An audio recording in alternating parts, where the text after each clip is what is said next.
Dear college, 5 years. Where do I even begin? These 5 years were everything I could have hoped and dreamed. There were so many laughs, so many tears, and so many smiles. You made me the happiest I've ever been.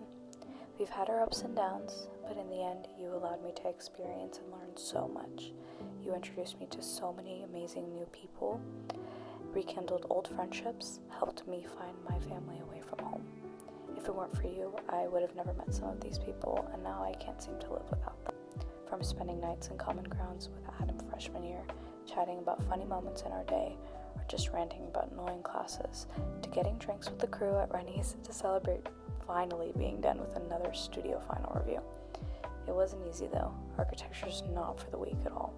So many delusional nights spent in studio, and all you could hear is Stark saying, "We're designing based off of the vibes."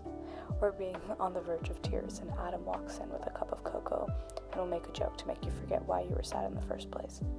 No matter how hard and difficult architecture school is, it's all worth it for the friends you will make.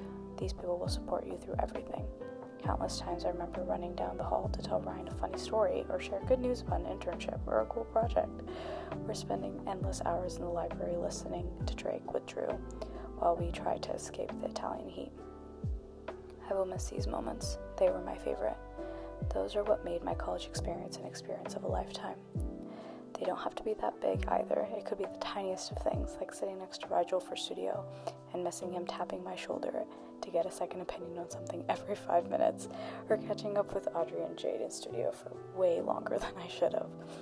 Mornings at Hideaway with Miss Maya and beautiful Elware, where we spent more time chatting than actually getting any work done, or even Korean barbecue nights with Lauren in our cozy little apartment.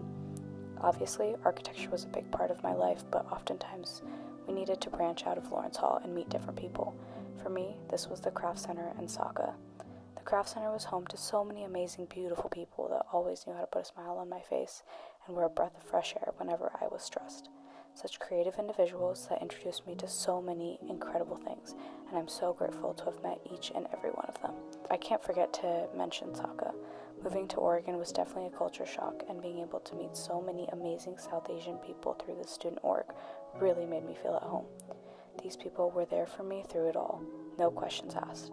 I might not have found my future husband yet, but I have definitely found my future kids, aunties, and uncles.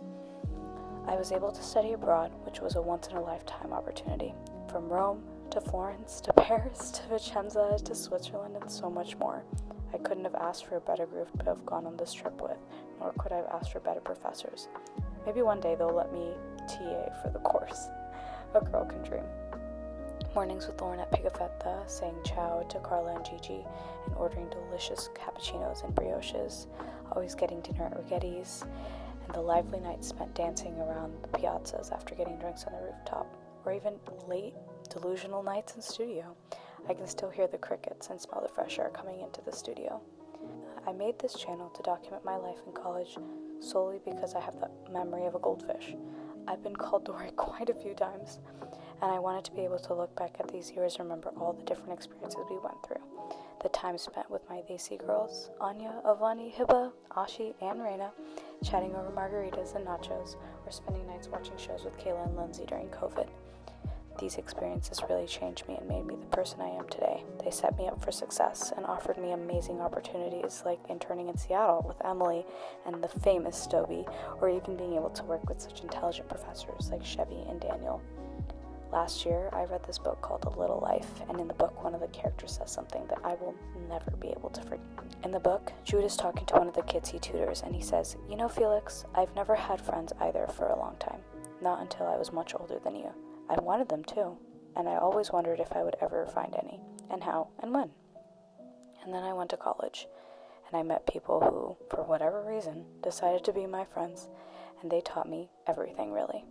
They made me and make me into someone better than I really am.